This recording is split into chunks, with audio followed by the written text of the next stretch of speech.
a partir de ahora se está grabando la actividad, así que a quienes lo vayan a ver más adelante, bienvenidos y bienvenidas.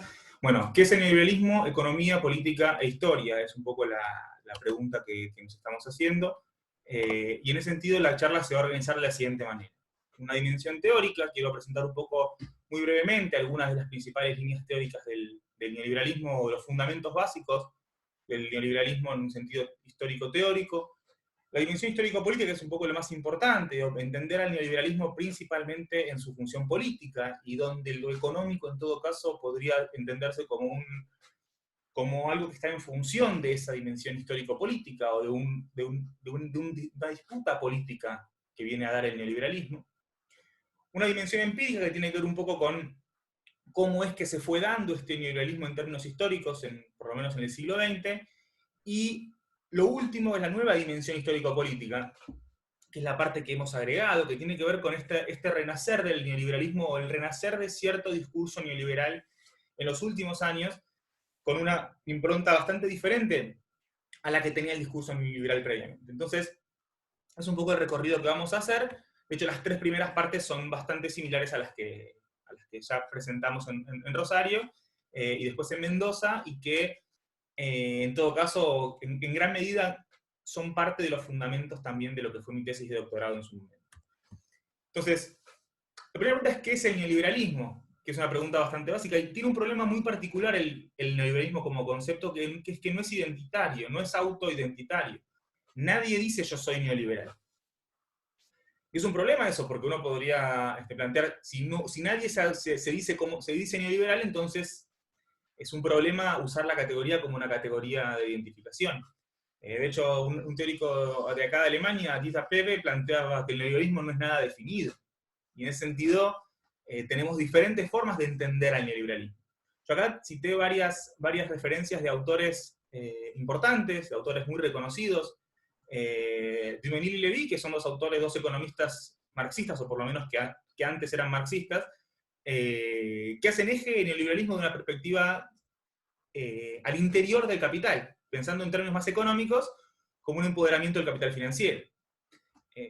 Noam Chomsky lo plantea como una reacción corporativa contra lo público, digamos, el eje es privado-público, y David Harvey lo plantea básicamente desde un problema más bien ético-político sobre cuáles son los mejores caminos para alcanzar el bienestar. Estas perspectivas son súper válidas, como cualquier perspectiva sobre una categoría que no es una categoría consensual, donde hablamos de algo que no sabemos bien qué es. Yo voy a basarme principalmente en las dimensiones de estos autores, que son dimensiones autores que se acercan un poco más a las perspectivas postestructuralistas, que tienen que ver con pensar, primero empezando por Foucault, que quizás es el primero que lo menciona, porque aparte es muy incipiente. Foucault, en El nacimiento de la biopolítica, que es en el 79, ya está hablando de algo que están haciendo y está describiendo lo que están haciendo, y justamente la referencia central de Foucault es esta idea de la fuerza de la competencia como forma de asegurar la racionalidad económica, y el poder de la competencia. Y acá traigo una investigadora argentina que es Susana Murillo, porque Susana Murillo es alguien que, de hecho, es la principal experta en la teoría de Foucault que hay en las facultades sociales de la UBA, pero su mirada es una mirada que, si bien es una mirada postestructuralista, es una mirada Foucaultiana sobre la gubernamentalidad. Lo cierto es que Susana no abandona en ningún momento, incluso en una mirada Foucaultiana, la preocupación por la lucha de clases. Quiere decir, pensar que desde la perspectiva Foucaultiana, la perspectiva que intenta romper con la forma como las grandes teorías discuten las relaciones de poder, y que intenta pensar más allá de esas dimensiones estáticas del poder, Susana Murillo dice: esa teoría y estudiar el neoliberalismo nos permite pensar esas relaciones de poder, pero no podemos tampoco, no es necesario que nos vayamos de las posibles bases materiales. Y quizás ahí los autores más importantes que hay a nivel mundial, digamos, es el grupo que coordina Philip Mirowski, que justamente están planteando, basándose en Foucault, en esta diferencia entre el neoliberalismo y el liberalismo, en esta idea de noción pasiva o activa del laissez-faire. Básicamente, en entender y preguntarnos si el neoliberalismo, o sea, si las condiciones perfectas del libre mercado, que son aquellas que constituyen la utopía de los liberales en general, ¿Son condiciones naturales del ser humano o son condiciones que deben ser construidas? Y que en esa construcción de esas condiciones, en esa construcción del libre mercado, algo que en realidad mucho tiempo antes ya planteó Karl Polanyi, digamos, intentando mostrar que la fantasía del libre mercado como condición natural de la vida es históricamente no se sostiene porque los mercados son construcciones concretas del ser humano. Pero bueno, desde nuestra perspectiva plantear justamente que el neoliberalismo necesita una acción concreta para construirlo, y por eso la necesidad de construir y de imponer determinadas agendas. Mi perspectiva se va a basar principalmente en estos autores y no en los autores de la diapositiva anterior, pero lo importante es marcar que no estoy diciendo que los anteriores no sirven, sino simplemente que estoy eligiendo una perspectiva cuando discuto sobre un concepto, sobre un tema que no tiene ningún consenso y que no va a tenerlo jamás, justamente porque no es una categoría que pueda ser consensual. Esto muy básicamente, muy rápidamente, ha habido muchas discusiones. ¿Por qué los neoliberales no se dicen neoliberales? ¿O qué diferencia tiene el viejo y el nuevo liberalismo? O sea, ¿qué diferencia tiene el liberalismo, la filosofía liberal que uno encuentra, por ejemplo, en Adam Smith, o que uno encuentra en John Stuart Mill en el siglo XIX? Bueno, lo que marca Foucault es que la diferencia es el principio rector. Mientras que la base del viejo liberalismo es el intercambio, lo que nos hace bien es intercambiar. Y en ese sentido, lo que nos hace bien es cómo nosotros nos comunicamos o nos conectamos con quienes son diferentes a nosotros, porque solamente vamos a intercambiar con los que son diferentes. Digo, yo como productor de manzanas no voy a conectarme, no voy a vincularme con otros productores de manzanas, sino que en todo caso me vincularé con productores de naranjas, pensando en la analogía de la sociedad ruda y primitiva que plantea Smith. Y entonces el principio rector, el principio que va a darle virtuosidad a la sociedad en la que vivimos, es ese principio rector del intercambio, que es un principio que está basado en cómo me vinculo con la gente que es diferente a mí. En tanto, el principio rector del neoliberalismo es la competencia, y la competencia se basa principalmente en la forma como yo me vinculo con quienes son parecidos a mí. Yo como productor de manzanas, ¿qué relación tengo con los demás productores de manzanas? Y si la lógica del funcionamiento del mercado de manzanas o de los oferentes de manzanas es la correcta porque está sometida a competencia y por ende estaremos todos los productores obligados o sometidos a esa competencia y obligados a mejorar nuestra productividad y haciendo más eficiente a la sociedad. Es importante entender esos principios rectores de los dos modelos porque son claramente diferentes y proponen diferentes formas de articulación social. En ese sentido, para el viejo liberalismo, si las condiciones son naturales, si la sociedad ruda y primitiva de Smith, o si las situaciones en las cuales, si en ausencia de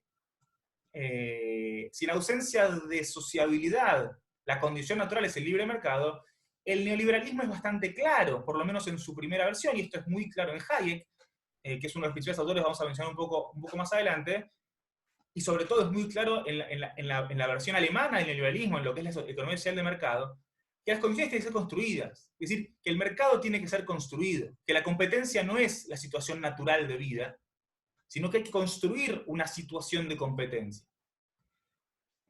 Entonces, si tenemos estos principios, el viejo liberalismo nos va a decir el Estado tiene que ser guardián. ¿Por qué? Y porque el principal problema que puede tener una sociedad de intercambio es el monopolio, es el privilegio.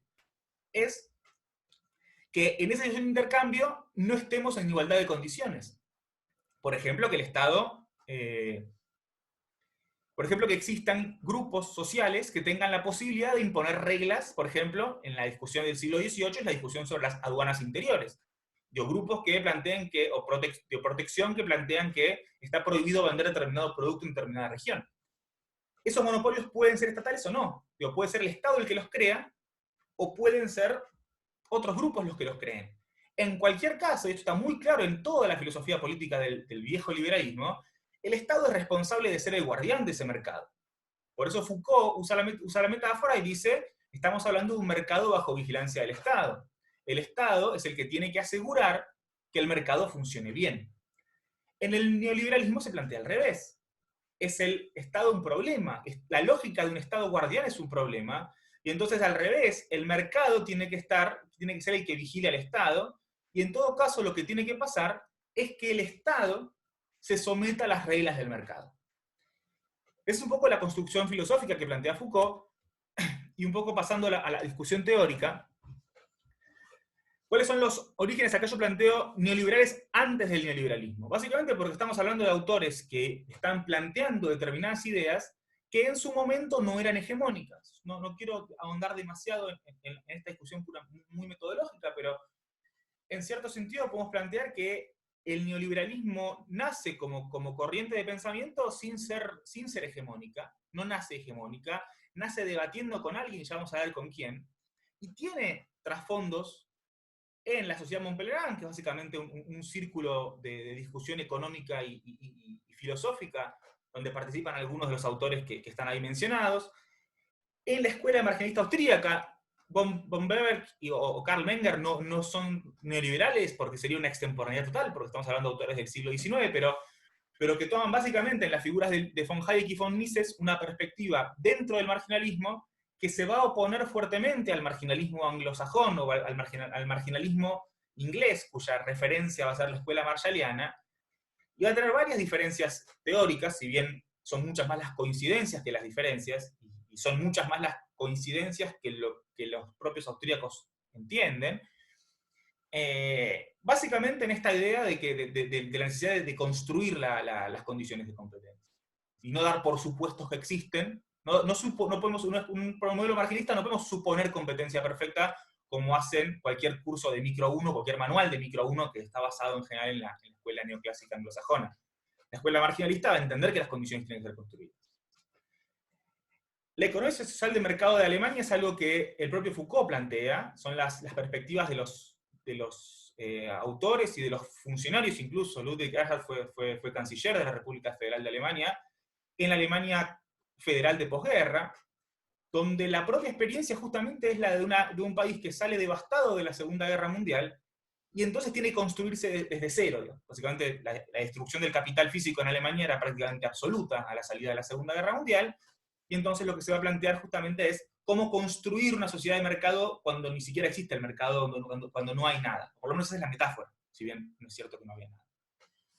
Es una tradición que va a ser fuerte, que va a tener su expresión en Argentina, básicamente a partir de la figura de Álvaro Sogaray, que va a ser ministro del gobierno de Frondizi, que va a tener una incidencia importante en la discusión de política económica en Argentina desde los 60 hasta los 80.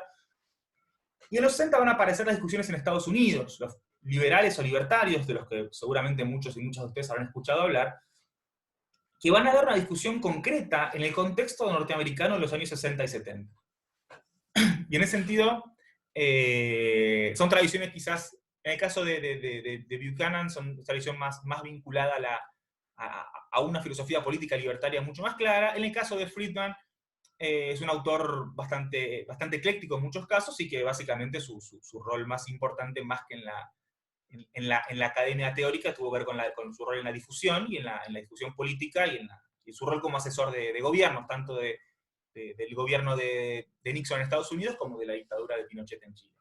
Pero bueno, digamos, para entender cuáles son los neoliberales que están existiendo y están planeando cosas en los años 40, 50, 60, antes de que el neoliberalismo se imponga como un paradigma hegemónico.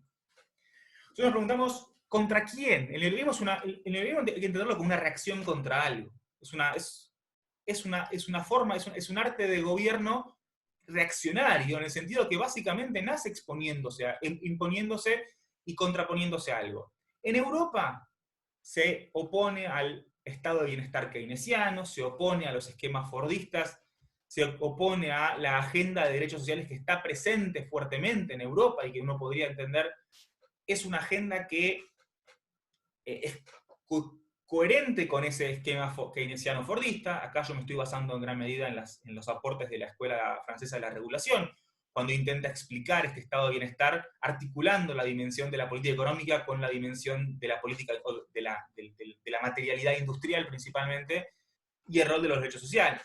Básicamente lo que estamos planteando acá es que es un estado de bienestar donde el modelo tecnológico vigente, fordista, necesita un estado presente que asegure la demanda efectiva.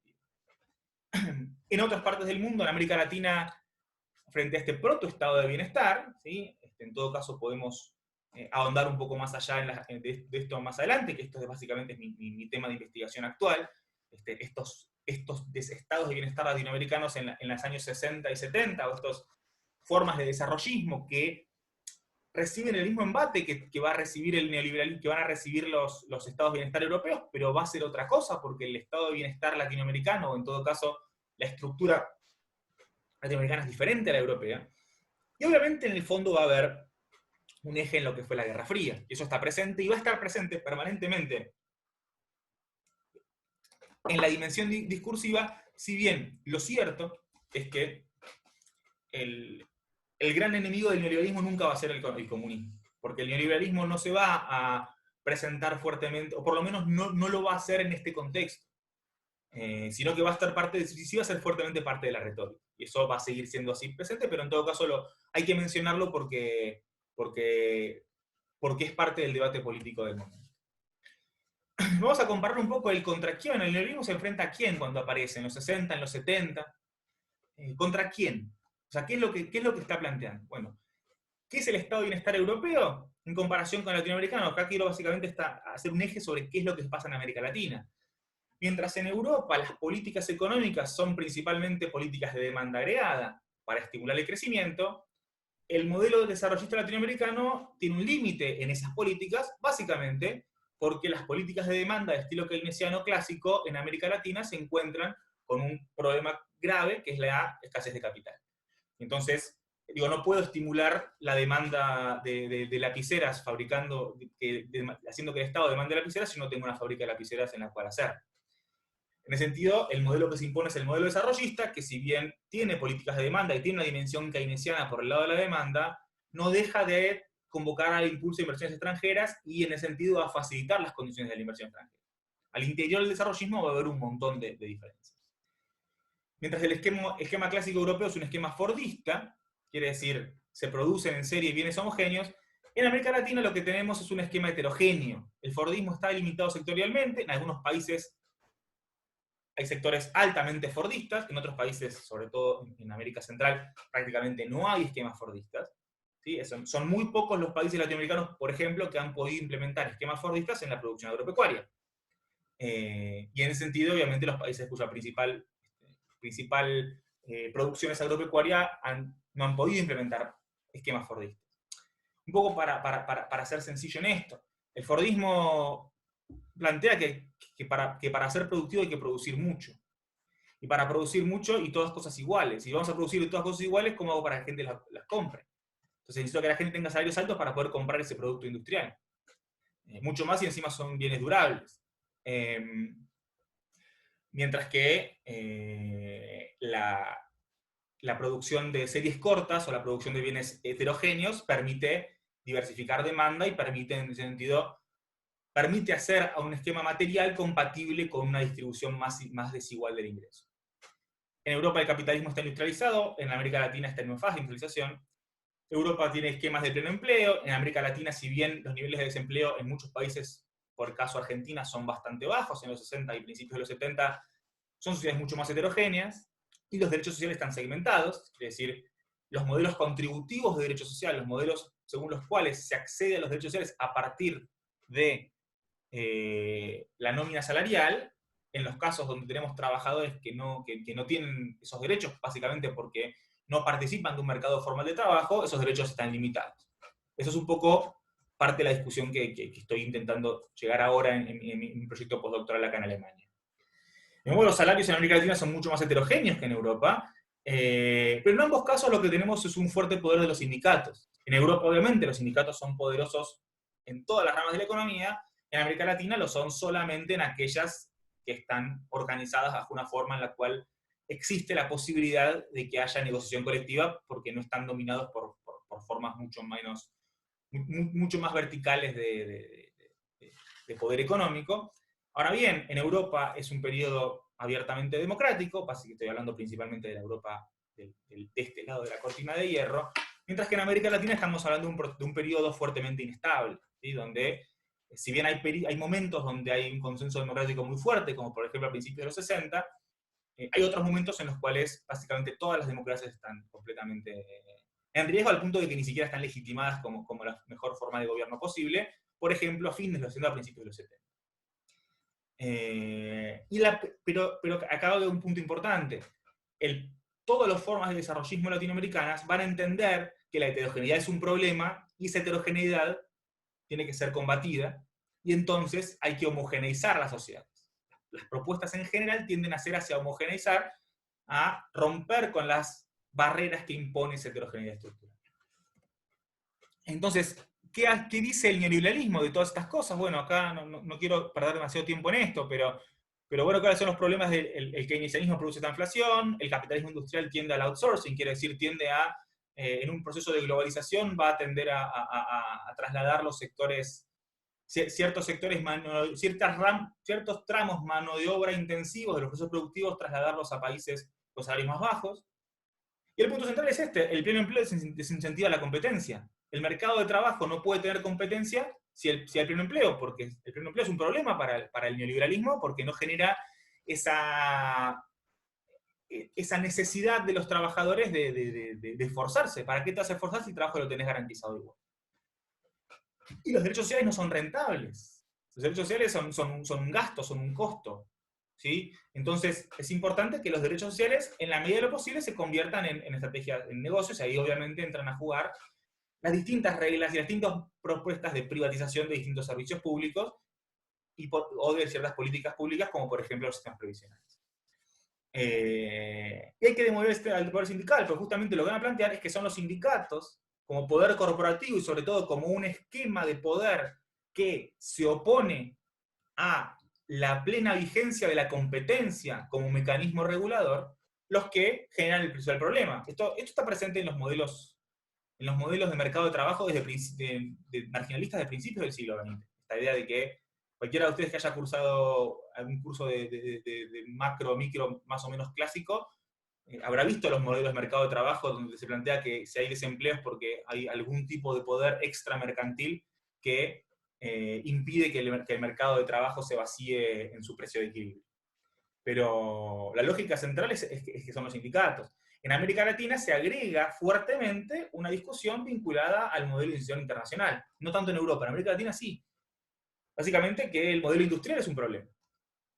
En América Latina lo que se plantea es que la industrialización es un problema, porque es ficticia, porque América Latina no tiene por qué industrializarse, porque es un invento de ciertos sectores de poder que necesitan prebendas. El empresariado industrial es un empresariado que es deficitario en términos externos, y entonces necesita siempre que el Estado lo ayude. Entonces aparece también en ese sentido, en ese discurso liberal, una fuerte estigmatización del trabajo industrial, de los sindicatos y de los empresarios nacionales, frente a la virtuosidad que tendría, en el caso argentino es muy claro, que tendría el sector agropecuario, que vendría a ser el de las ventajas naturales.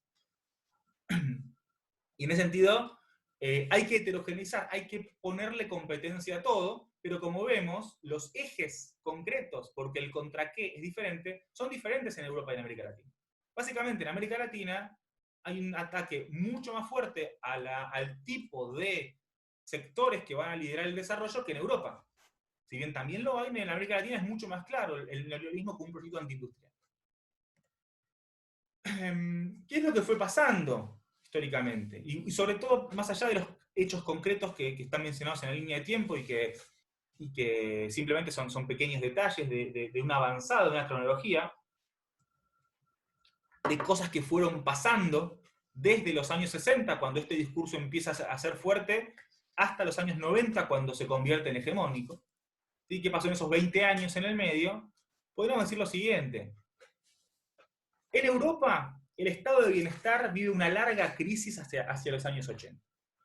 La larga crisis está muy bien explicada en autores como Ian Goff, que lo que van a plantear es que durante todo este periodo la tecnología fue cambiando, el fordismo va dejando lugar a nuevas formas de producción, pero lo que va a pasar es que la lógica política no va a cambiar.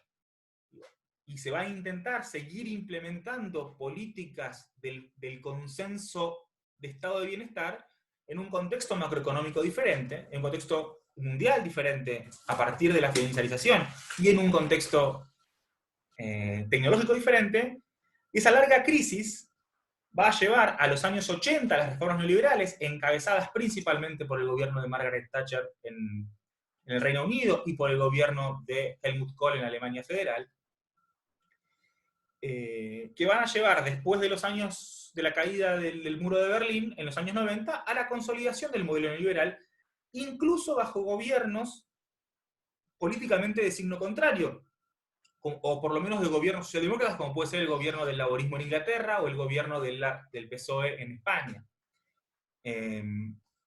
Mientras que en América Latina la lógica es diferente. En América Latina los modelos de Estado de Bienestar, los modelos de la ICI, entran en crisis antes, y ante esa crisis lo que hay es una avanzada neoliberal autoritaria que arranca en Chile, Perú y Argentina, y se va a extender en algunos países. En Brasil va a ser diferente, porque Brasil va a tener lo que se entiende en cierto sentido como una dictadura desarrollista. Lo que pasa es que Brasil va a tener una lógica, el conflicto social en Brasil es muy diferente al que existe en Argentina, básicamente porque en Brasil, prácticamente en Brasil no hay conflicto distributivo en este periodo, como sí lo hay en Argentina. Esa avanzada neoliberal autoritaria va a tener un proceso fuertemente destructivo de las estructuras económicas de los países, va a llevar a crisis económicas, en la década del 80, la famosa década perdida, es la crisis económica, la crisis de las deudas externas, que empieza en México pero sigue en varios países latinoamericanos, pero uno podría discutir y decir cuál fue la causa de esa crisis, y en muchos países uno podría entender las propias reformas neoliberales fueron las causas de esa crisis, sobre todo si uno entiende o se fija cuáles han sido los países que tuvieron crisis y cuáles no. Pero lo interesante es que ante esa crisis de los 80, que uno podría decir está causada por las consecuencias de la avanzada neoliberal autoritaria de los 70, esa crisis termina abriendo el paso a un neoliberalismo democrático que va a ser mucho más fuerte que en Europa. Solo para tener una idea, los países que han transformado radicalmente su sistema previsional han sido principalmente los países latinoamericanos y los países que después de la caída del muro salen del bloque comunista. En todos los países desarrollados, las reformas previsionales fueron mucho más escuetas que las que hubo en América Latina. El neoliberalismo se permitió ser mucho más agresivo en América Latina que en Europa, básicamente porque estuvo legitimado por una crisis que no fue tal en Europa, por lo menos que fue mucho más tenue. Y en ese sentido, pero lo importante es que llegamos a los 90 con un neoliberalismo consolidado, ¿sí? Con esta idea de que no podemos discutir por fuera de este fin de la historia, o esta lógica de que no existe ningún tipo de visión posible por fuera de un esquema neoliberal, al punto de que en Argentina el propio peronismo asume una forma neoliberal. Los postulados de gran parte de los sindicatos se adoptan a este modelo, no simplemente planteando la figura de Menem como una figura que cambió el juego, sino básicamente entendiendo que era un momento del mundo. ¿Y en qué consiste esta dimensión? ¿Qué es lo que hay que hacer? ¿Qué es lo que dicen los niveles que hay que hacer? Acá me estoy basando, para el caso argentino particularmente, la autora que para mí mejor explica esto es Ruth Felder. También lo explica muy bien Carlos Vilas, también lo explica muy bien de Brasil Sonia Fleury. Hay que privatizar todo lo que pueda ser privatizado, hay que abrir todos los mercados, básicamente el eje debe ser en lo financiero, hay que desregular los distintos servicios públicos, el mercado de trabajo, la salud, la educación, hay que ponerle competencia a todo. Y lo que no se puede privatizar se tiene que descentralizar, y esto es lo que pasó en Argentina fuertemente en los 90 con la descentralización de prácticamente toda la educación, salvo la universitaria, y de prácticamente todo el sistema de salud, que está trayendo serios problemas en este contexto actual particular. ¿Cómo se hace esto? Y en América Latina particularmente se hace reprimiendo. Se hace reprimiendo fuertemente a los sindicatos, se hace a partir de un condicionante económico, que es el aumento de la pobreza, del desempleo y la informalidad. En la dictadura, por ejemplo, lo que pasó no fue tanto un aumento del desempleo ni tanto de la informalidad, si bien aumentaron poco, lo que aumentó mucho fue la pobreza. Lo que pasó en la dictadura fue que hubo una enorme caída del salario real, y entonces pasó algo que no pasaba en Argentina en los 60 o principios de los 70, que es que haya gente pobre con trabajo. Eso, había mucha gente pobre en Argentina, pero en general la gente pobre era gente que no tenía trabajo. Lo mismo con las jubilaciones, pasó a haber gente que en Argentina siempre hubo ancianos pobres porque siempre hubo ancianos que no cobraron una jubilación. Pero hasta la dictadura, todos los que sí cobraban una jubilación no eran pobres. Eso cambió con la dictadura. Y eso obviamente, al quitarle legitimidad al propio esquema laboral, porque uno trabaja en un esquema formal que ni siquiera lo protege, ni siquiera le da la posibilidad de acceder a una canasta básica, eso obviamente va minando la legitimidad del esquema de protección laboral. Si encima el discurso político justamente es que los sindicatos son el demonio. Y obviamente la represión real, digamos, en ese sentido en Argentina hay que ser muy claro en que el rol de la dictadura, y en Chile también, que el rol de la dictadura fue básicamente, la mayor cantidad de los desaparecidos son básicamente delegados de comisiones internas de fábrica. Por más que los negacionistas intenten minimizar esa situación. Con el empresariado nacional obviamente es mucho más sencillo, la apertura comercial es totalmente dañina para la industria nacional y rápidamente cualquier empresario se convierte en importador. Pero hay un cambio de paradigma cultural y me parece que en ese sentido es importante entender esta, y va a ser muy importante esto sobre todo para el final de la charla, porque hay un rol jugado por los medios de comunicación, que obviamente en dictadura es un rol real, concreto, activo de parte del propio poder político, que condiciona lo que pueden decir los medios, y con campañas políticas muy claras, que muchos habrán visto en distintos medios de comunicación. Pero hay un rol importante jugado por la hiperinflación. La hiperinflación que vive gran parte de América Latina en la segunda mitad de los 80, en muchos países tenemos ciclos hiperinflacionarios. Yo no voy a explicar por qué se dio la hiperinflación, o tampoco voy a intentar llegar a caer en una perspectiva más bien conspirativista de que fue un plan de las grandes empresas. Lo cierto es que la hiperinflación terminó funcionando como un mecanismo para condicionar fuertemente lo que iba a pasar en la política después.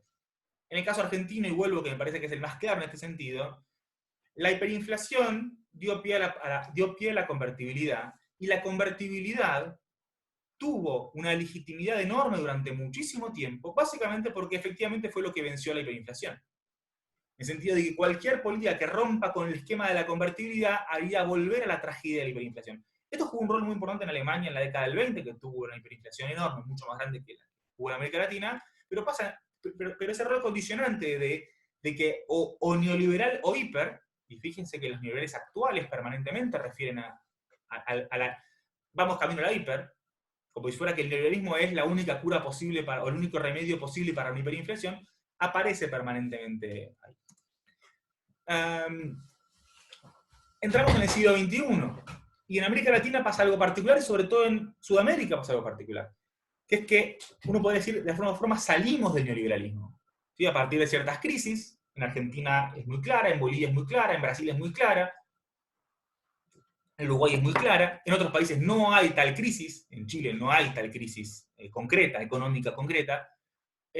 Lo que tenemos es una especificidad, que es que empieza a haber un momento en el cual el neoliberalismo empieza a estar disputado.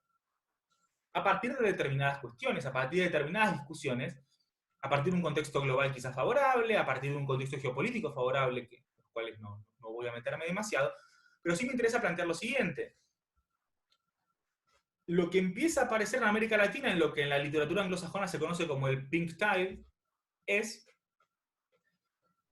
una fuerte discusión, una fuerte puesta en discusión de las legitimidades del neoliberalismo y de lo que el neoliberalismo hasta hace poco tenía la posibilidad de plantear hasta como algo no ideológico. El neoliberalismo se planteaba como justamente un consenso hegemónico, es algo que no necesita plantearse como tal. Y se empieza a poner en discusión estas cosas en Sudamérica, mientras el resto del mundo está en otra situación, y lo va a estar por un par de años más, no tanto. Ahora, lo que nos preguntamos acá es, y esto es un poco el eje de lo que es interesante plantear, es lo que empezó a pasar en América del Sur, para ser más precisos, en la primera década del siglo XXI. ¿Cómo se relaciona esto que uno llama, o que Claxo y básicamente Emir Sader empezaron a plantear como el post-neoliberalismo? ¿Es lo mismo que lo que había antes del neoliberalismo? Y si bien hay similitudes, y obviamente en muchos casos concretos hay hasta referencias particulares, en muchos casos hay referencias a eso de los propios gobiernos, no es lo mismo en muchos casos. Básicamente, la diferencia central entre los estados postneoliberales o los proyectos políticos postneoliberales o los paradigmas que se imponen dentro de esta era postneoliberal de la primera década del siglo XXI en América del Sur, en relación con el viejo desarrollismo, con los viejos modelos preneoliberales, tiene que ver con la cuestión de la heterogeneidad social. Mientras que los viejos desarrollismos buscaban desintegrar la heterogeneidad social, buscaban desarmar esa heterogeneidad, lo que va a pasar con la nueva agenda es que sabemos que eso no se puede. No se puede desarmar la heterogeneidad, por un lado, porque quizás uno podría decir, porque las raíces estructurales de la desigualdad son mucho más fuertes de lo que en todo caso habrá pensado, o en todo caso, porque las armas destructivas del neoliberalismo fueron mucho más fuertes, y la transformación estructural en términos de entender las relaciones sociales de producción, entender cuáles son las empresas que pasan a tener poder, y entender cuáles son las corporaciones que pasan a tener poder. Esas transformaciones en América Latina en los 90 fueron brutales, y eso no se puede cambiar. Entonces, la heterogeneidad no va a ser algo fácil de romper. Esto es a nivel mundial igual, digamos, ese crecimiento de la desigualdad social. Si no podemos romper con la heterogeneidad, por lo menos tenemos que plantear esquemas de inclusión. Básicamente, entender que lo que tenemos que hacer es que por más de que seamos diferentes, todos quedemos incluidos. Podemos plantearlo en el esquema mínimo como un piso de protección social, o de alguna forma de inclusión. Pero por otro lado, y esto me parece que es un eje que va a ser importantísimo para entender a los neoliberales de hoy, el neoliberalismo en su búsqueda de heterogeneidad, ese neoliberalismo de los 90 que resalta al individuo, pero resalta al individuo de una lógica, de un esquema pretendidamente amoral, ¿sí? Ese neoliberalismo de los 90 que no está reconociendo que está haciendo una cruzada moral, sino que entiende que lo que está haciendo es haciendo una cruzada puramente eficiente. Ese neoliberalismo que, por ejemplo, va a tener en muchos casos una necesaria apertura a la pluralidad de otras formas, no a la económica, sino a otras formas. Básicamente, si no tenemos como utopía una sociedad homogénea, podemos ser mucho más abiertos a entender la diversidad sexual, podemos ser mucho más abiertos a entender el rol de las mujeres, más allá de que en el neoliberalismo, por lo menos en América del Sur, la enorme salida de mujeres al mercado de trabajo en los 90 no se dio por una gran campaña por la igualdad de género, sino por las propias necesidades económicas, porque el salario de los varones no alcanzaba para pagar para alimentar una familia. Pero de cualquier manera, esta es una puerta que entendemos, y esto está bastante claro en el trabajo que publicamos con Mayra, que esto es parte de las consecuencias, en cierto sentido, a las que llegamos en los 90. En el sentido, si no tenemos que ser todos iguales, porque la utopía es una utopía de que individualmente hagamos lo que querramos, bueno, podemos ser diferentes, si bien no va a haber ningún tipo de promoción de una agenda de derechos, de derecho a ser desiguales, de derecho a ser heterogéneos. Pero eso en el posneoliberalismo va a ser la base. Va a ser la base en muchos países, va a ser la base en Bolivia, cuando se reconozcan los derechos indígenas y cuando se construye un Estado basado en los derechos indígenas, o basado en la especificidad de que no vamos a ser todos iguales.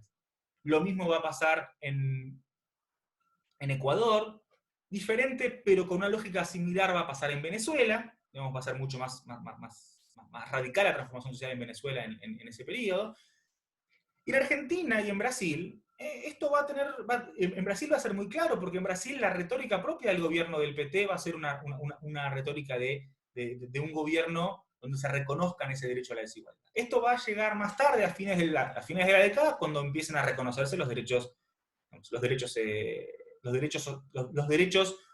a la pluralidad en múltiples formas, digamos, a partir de la igualdad de género, a partir del matrimonio igualitario, a partir de un montón y en Argentina va a ser muy claro también con lo que es el reconocimiento también de derechos indígenas, que es una demanda histórica. Quiero decir, cosas muy pequeñas y nimiedades, pero el cambio del nombre del feriado del 12 de octubre es es un elemento que da cuenta de esta transformación, incluso en términos discursivos, que va a ser importante, y que va a ser radicalmente opuesta, no al neoliberalismo, que es algo que en todo caso sabemos que va a ser diferente, sino radicalmente opuesta al viejo pre-neoliberalismo. Esta lógica de que lo que queremos llegar es a una sociedad heterogénea, pero incluida. Acá tenemos un cuadrito que está en ese trabajo que publicamos con Mike, que tiene que ver con... hay una distinción en el desarrollismo entre el temprano y el tardío, que es un poco el eje de mi trabajo de investigación ahora, que es cómo son las transformaciones al interior del propio desarrollismo. Pero básicamente entender que el postneoliberalismo, al igual que el neoliberalismo y a diferencia del desarrollismo, no tiene como utopía una sociedad homogénea, no tiene como utopía una sociedad igualitaria, tiene utopía una sociedad inclusiva. Y esto está presente, uno no va a encontrar deseos de igualdad social en ningún, digamos, sí lo va a encontrar quizás en los discursos de los gobiernos que han avanzado más, digamos, en el proceso en Venezuela o en Bolivia, o en términos de igualdad económica en todo caso, ni siquiera en igualdad social total. Pero ni siquiera económicamente el PT o el kirchnerismo han tenido un discurso a favor de la igualdad social, sino a partir de la inclusión, a partir de que todos estén adentro, pero no de que todos seamos iguales. Y en ese sentido la política social va a ser diferente. Acá el esquema de política social, en eso no voy a basarme hoy, pero un poco pensar cómo van cambiando los propios paradigmas de política social que se van a implementar, para entender un poco cómo tenemos una utopía muy diferente ahora que la que había hace 40 años, y necesariamente va a implicar una lógica política distinta. Por último, y con esto ya voy cerrando, hay decimos, regreso de la dimensión histórica política. ¿Qué pasó en la última década? ¿Qué pasó en la segunda década del siglo XXI? Bueno, tenemos un nuevo paradigma comunicacional. Muchas de estas cosas que voy a plantear en estas últimas diapositivas están publicadas en un artículo que salió el año pasado en Cuadernos de Economía Crítica, que básicamente se refiere al terraplanismo económico cuando hablamos de los nuevos neoliberales. Y el punto de partida de los nuevos neoliberales, que ustedes verán pululando por redes sociales o en las facultades, es el nuevo paradigma comunicacional. Es la transformación de las comunicaciones a partir de las redes sociales, que permiten que se difundan ideas que antes estaban relativamente vetadas, digamos, el resurgimiento del discurso de odio, que es muy fuerte a partir de esa transformación de los paradigmas comunicacionales, básicamente a partir de que no solamente las redes sociales permiten compartir y permiten crear contenido, sino que permiten la reproducción de contenidos no chequeados. Digamos, no es casualidad que esto se vincula con el crecimiento de las ideas terraplanistas y antivacunas, etc. Pero tuvo un eje en el mundo post-crisis 2008, porque la crisis económica del 2008 fue una crisis relativamente parecida a las que América Latina tuvo un poco antes, pero la salida fue completamente diferente. Si bien hubo salidas en términos de política económica macro similares, la salida política fue diferente, porque a partir del crisis de 2008, que generó desempleo masivo en muchos países, la transformación del paradigma comunicacional generó un espacio abierto para que la expresión para que la forma en la cual la gente descargó frente a la crisis no fuera como fue fuertemente en América Latina con un discurso antineoliberal, sino, en este caso, con discursos de ultraderecha. Y esto se hizo muy fuerte en los años, en los primeros años de esta década, en Europa con el crecimiento de los partidos de ultraderecha, sobre todo en el caso europeo con los partidos que se oponen, con el movimiento que se opone a las lógicas de la Unión Europea, con el crecimiento del discurso racista en muchos casos, con el crecimiento enorme del discurso antiinmigrante en muchos casos con un discurso de odio que obviamente es un discurso de odio que no estaba presente en los discursos homogeneizadores o en los discursos neoliberales clásicos de la televisión de los 90 a los 2000. En ese sentido me parece que hay una transformación importante que se da en términos de ese discurso, sobre todo de cómo las redes sociales permiten la expresión del enojo, y ese enojo llega a mucha gente, se canaliza a partir de distintas formas, y se expresa de forma rebelde. Yo estoy enojado y soy rebelde. Entonces, en América Latina, donde el problema de la migración o el problema de migración sobre todo es un problema mucho menos acuciante que en Europa, porque somos una región que exporta gente y no que, históricamente, y no que que recibe gente, pero en ese sentido, ese odio, esa reacción, que en gran medida se expresa como una reacción frente a la agenda de inclusión, toma la forma de un neoconservadurismo rebelde con fuertes elementos económicos. Por eso, el nuevo neoliberalismo se va a oponer a este post-neoliberalismo. Esto está basado en la experiencia argentina del gobierno de Macri, pero también en lo que es la actual experiencia en Brasil, o también lo que uno puede suponer que va a ser la nueva experiencia en Uruguay, que recién acaba de empezar, con una agenda de política neoliberal que claramente va a ser distinta. El neoliberalismo del siglo XXI no necesariamente tiene que ser diferente al neoliberalismo de los 90, porque se opone a otra cosa, porque se opone a un esquema diferente. ¿En qué se va a diferenciar?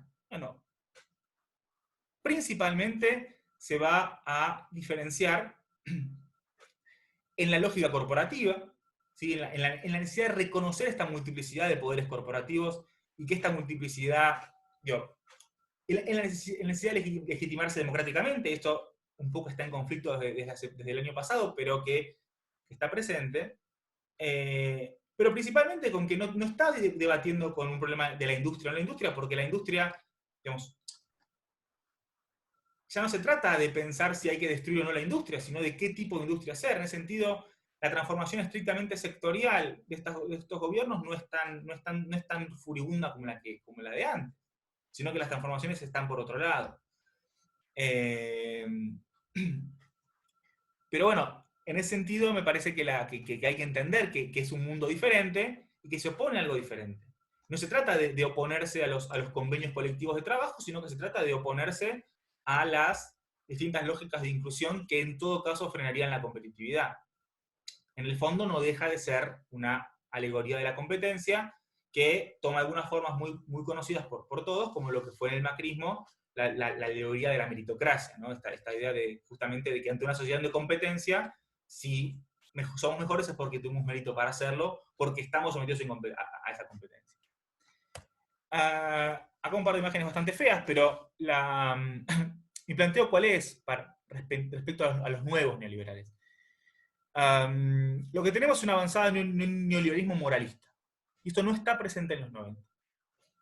Este neoliberalismo moralista, justamente lo que entiende es que está atravesando una cruzada contra algo, ¿sí? contra los que nos vienen engañando, contra los que nos vienen sometiendo.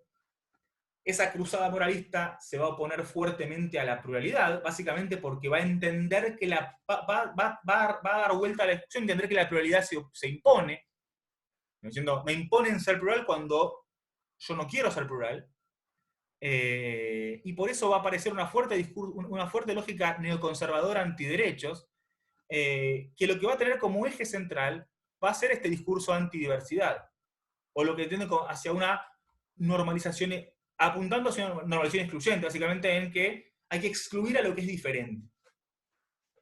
Y esto está presente en muchos casos, y en América Latina no es casual que esta lógica del discurso antiderechos sea muy similar a la lógica del discurso del nuevo neoliberalismo. A que ciertos personajes que se embanderan de pañuelos celestes son los mismos que se dicen liberales, o son los mismos que se plantean en una agenda de que con mis hijos no te metas en educación, en ideología de género, pero tampoco quiero que te metas con mi dinero, quiero que te metas con mi empresa, o no quiero pagar impuestos.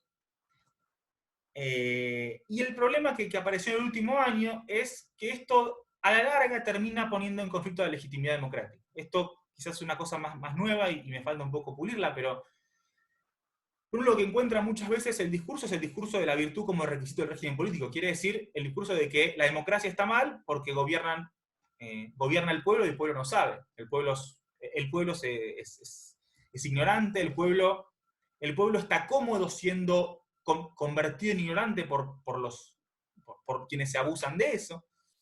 Y entonces, obviamente, la democracia es un problema, ¿sí? No, la gente no sabe votar, entonces hay que... Pero me parece que está en conflicto eso, no es el mismo discurso de los años 70, pero está deslegitimando lentamente la democracia popular, y el caso de golpe de Estado en Bolivia me parece que es el más claro. Pero al mismo tiempo, el hecho de que la derecha haya tenido que salir a decir esto no es un golpe, de alguna forma me ha planteado que todavía el concepto de golpe está deslegitimado, o por lo menos el concepto de golpe todavía no puede ser sostenido políticamente, más allá de que en el fondo lo que hay es una idea de que de que los gobiernos, los gobiernos, de que el discurso de los gobiernos que buscan la inclusión termina desvirtuando la democracia porque el populismo es sinónimo de corrupción y esto está presente en muchos casos. Última diapositiva. Entonces, ¿qué pasa con los nuevos neoliberales? ¿Qué pasa con los que se ponen las viboritas en Twitter? Digamos, ¿qué pasa con el resurgimiento de este discurso, de un discurso económico? Me vuelvo a la discusión económica. ¿Qué pasa con el resurgimiento de este discurso anarco-liberal o este discurso de los que se dicen austríacos? Digamos, el discurso de la gente que tiene como referente a personajes bochornosos como Roberto Kaczynski o Javier Milei, que básicamente los ven en la televisión, en Twitter y en videos de YouTube, etc. Y esto está presente en gran parte de América Latina. Hay una dimensión de rebeldía, se expresa como rebeldía, se expresa como un discurso, yo soy crítico porque estoy diciendo cosas diferentes a lo que el estatus plantea, planteando principalmente porque ese discurso reconfigura al mainstream como keynesiano y plantea, digamos, esta frase de Milei cuando dice la keynesianera de Córdoba y Junín, para referirse a la Facultad de Ciencias Económicas de la Universidad de Buenos Aires, que cualquiera que haya pasado por esa facultad sabe que de keynesiana tiene bastante poco o nada. Sin embargo, el pensamiento económico tradicional pasa a ser corrido al centro por el surgimiento de estas perspectivas, donde se recupera una dimensión revolucionaria del liberalismo, se recupera esta idea de que los liberales vamos a cambiar el mundo, y vamos a así como los liberales del siglo XVIII rompieron los privilegios de la nobleza feudal, los liberales del siglo XXI vamos a romper con los pruritos de los privilegios del Estado y los sindicatos, aparece esa dimensión transformadora, de vuelta a una especie de cruzada moral, y en términos teóricos, descontextualizadamente vuelven los fundamentos de la economía austríaca, pero totalmente descontextualizados, justamente porque se olvidan, en gran medida, de la dimensión de construcción que tiene este proceso, de la desnaturalización, del hecho de que las condiciones no son naturales. Las lecturas que hacen estos autores, de los propios autores austríacos, son patéticas. Básicamente porque primero que la gente ni siquiera los lee, sino que simplemente ven videos de gente que los explica, pero en gran medida porque no hay un reconocimiento de lo que los propios austríacos decían que hay que construir, del mercado a construir. La agenda es fuertemente antiestatal, ¿sí? Se reivindica la rebeldía fiscal, el con mis impuestos, el Estado como problema moral, de vuelta, el problema es el Estado y todo lo que está vinculado a eso, y los empleados públicos pasamos a ser las víctimas de los ataques de eso, pero lo importante parece que esa crítica toma la forma de violencia, porque el ejercicio de la violencia como crítica, de hablar gritando, ¿sí?, funciona en gran medida como una forma de expresión de cómo es esa crítica. Es hablar gritando porque es un acto revolucionario el gritar contra los opresores. Así como gritarle al amo que te esclaviza está bien, porque yo contra un amo o yo contra un nazi no puedo discutir. No puedo discutir nada tengo que gritarle. En ese sentido, la crítica toma la forma de violencia. Y el ejercicio de esa violencia, y justo lo comentaba con algunos compañeros y compañeras que están acá, que cómo se vive esta situación en las facultades de economía, por lo menos en la UBA, y que permanentemente aparecen estudiantes que se ponen a gritar a los profesores, o lo que pasó ayer en la actividad que organizó la Facultad de Económicas de la UBA, donde aparecieron a gritarle comunistas a economistas que de comunistas tienen bastante poco. Y esa lógica, me parece que esa lógica de la violencia, obviamente está totalmente alejada del debate académico, y en ese sentido, afortunadamente, el debate académico puede hacer caso omiso de este nuevo neoliberalismo exacerbado. Sin embargo, la presencia en los canales de comunicación y la presencia fuerte en las facultades obliga a tomarlos en cuenta. No podemos desconocer la existencia de estos movimientos y de estos grupos a la hora de entender esa lógica, pero me parece que es importante que entendamos qué es, ¿sí? Y que es básicamente una especie de cruzada moral, y no tanto una discusión académica o una discusión económica formada, porque, como dije en ese artículo, discutir económicamente, el discurso económico de esta gente es muy parecido al discurso astronómico de un terraplanista. Entonces no tiene sentido dar cuenta de esa discusión, pero sí políticamente tenemos que tenerlos en cuenta. ¿Qué pasa con esto? Bueno, en gran medida políticamente el neoliberalismo tradicional se va radicalizando. Esto lo vemos, por ejemplo, en los cambios de discurso político que han tenido los propios gobiernos de derecha. El cambio, el gobierno de Macri o el gobierno de Piñera en Chile, es muy claro cómo se vio tironeado hacia la derecha por estos propios procesos de radicalización del discurso reaccionario. Y para nosotros y nosotras, digamos, para quienes estamos en el amplio abanico de la heterodoxia o la izquierda o la economía crítica en general, es recuperar la hegemonía de la crítica también. Porque nosotros históricamente estamos acostumbrados a debatir contra un mainstream establecido. Sin embargo, ahora no somos los únicos que lo hacemos, sino que hay otra gente que está discutiendo contra un mainstream establecido de forma muy diferente. Entonces también ha cambiado la forma de discutir la pluralidad en la economía y me parece que es parte de nuestro desafío poder entender eso. Y perdón por la extensión, me pasé 10 minutos del tiempo establecido, así que agradezco a todos y todas los que se han quedado hasta el final de la presentación. Bueno, muchas gracias, Nicolás. Espectacular. A todos y a todas, yo fui silenciando los micrófonos durante, y también cerré las cámaras durante la presentación de Nicolás. Ahora es el momento de intercambio, por supuesto.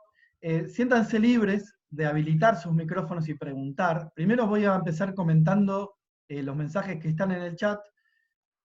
Además, antes de eso, les voy a copiar en el chat un link que va a un formulario que es para recibir un certificado de asistencia. ¿Bien? Bien, ahí está el link, se lo copié en el chat. Escriban por chat lo que quieran, yo ahora voy a leer los comentarios del chat, pero inmediatamente después, cuando Nicolás responda, siéntanse libres de habilitar sus cámaras y sus micrófonos para intervenir. No hace falta que intervengan por escrito para que yo lea, pueden hablar ustedes, hablar quien quiera. Aprovecho a saludar a todos los que están presentes, cómo les va, veo un montón de gente, amigos, cómo les va. Leo los comentarios del chat y seguimos. Arrancamos. Hernán dice, genial lo de la comunicación, me parece que tiene injerencia en la estabilidad democrática en este tiempo y también en la construcción de subjetividades con relevancia política. Y el cambio de paradigma laboral, donde el emprendedurismo anarco-individualista pareciera quiere reemplazar la unión sindical, ese mensaje también es fuerte. Esto lo escribió durante la charla Hernán. No sé si lo está leyendo Nicolás también. No lo estoy leyendo porque estoy tomando nota de las cosas que... Ah, bien, bien, bien. No sé si querés decir algo sobre esto o sigo. No, sí. Marcos dice, buenas noches Nicolás, fue muy profunda y didáctica su presentación. Me parece que en las últimas décadas que Argentina viene experimentando muchas experiencias neoliberales. La dictadura de 1976, el gobierno de Menem y recientemente el macrismo. En su visión, ¿por qué mismo con los sucesivos fracasos económicos y sociales de estas políticas, el neoliberalismo tiende a retornar en Argentina? ¿Es resultado de la mayor pugna distributiva en el país? A ver, es una pregunta difícil. Yo lo que diría es, para quien no conoce, Marcos es especialista en la dictadura. De hecho, dio el taller del lunes pasado sobre la política, sobre los economistas en la dictadura. Yo no sé, yo el fracaso no lo... No sé, el pregunta es cómo viene ese fracaso. Si viene ese fracaso por la rentabilidad de las grandes empresas, no sería un fracaso en la mirada de esas grandes empresas. Si miremos el fracaso en términos de ciertos sectores beneficiados, no vamos a verlo de esa manera. En todo caso, la pregunta que vamos a hacernos es, ¿cómo puede ser que modelos económicos cuyos éxitos económicos solo se reducen a ciertos sectores, por lo menos en la gran mayoría de los casos, pueden tener legitimidad democrática? Me parece que ahí tenemos la pregunta. ¿Cómo puede ser que la gente los vote después de lo que pasó? Pero bueno, en ese sentido es la lógica comunicacional y es la estrategia que hace. Me parece que en ese sentido las CIPER de los 80 son el caso más claro, más concreto. Las CIPER de los 80, que a entender de muchos son la consecuencia de la destrucción o la desarticulación entre la base productiva y distributiva que se dio en la dictadura, en el caso argentino, ¿sí? La hiper de los 80 es la consecuencia de lo que, del 89 es la consecuencia de lo que pasó en los 80, pero los 80 son la enorme herencia de la dictadura militar. Entonces, que hayan tenido la forma de achacarle esa CIPER a los supuestamente gobiernos keynesianos o gobiernos redistribucionistas de los 80, digamos, o en el caso argentino, el gobierno de Alfonsín. Es una estrategia que tienen de a qué se le echa la culpa. En el caso de los 90, por ejemplo, me parece que es muy concreto. El neoliberalismo siempre ha tenido una forma muy elegante de deshacerse de sus piedras en el zapato a partir del uso del concepto de la corrupción. ¿No? Digamos, el discurso que se impone de cuál fue el problema del menemismo para gran parte de los niveles es que el problema es que el Menem era corrupto. No que la convertibilidad era un modelo económico que era destructivo para las grandes mayorías. Entonces me parece que en ese sentido, a partir de tener la hegemonía comunicacional, uno puede revertir los argumentos. Y en ese sentido, obviamente, aparece gente que ahora está diciendo que cayó de la rúa porque fue un golpe organizado por el PJ de la provincia.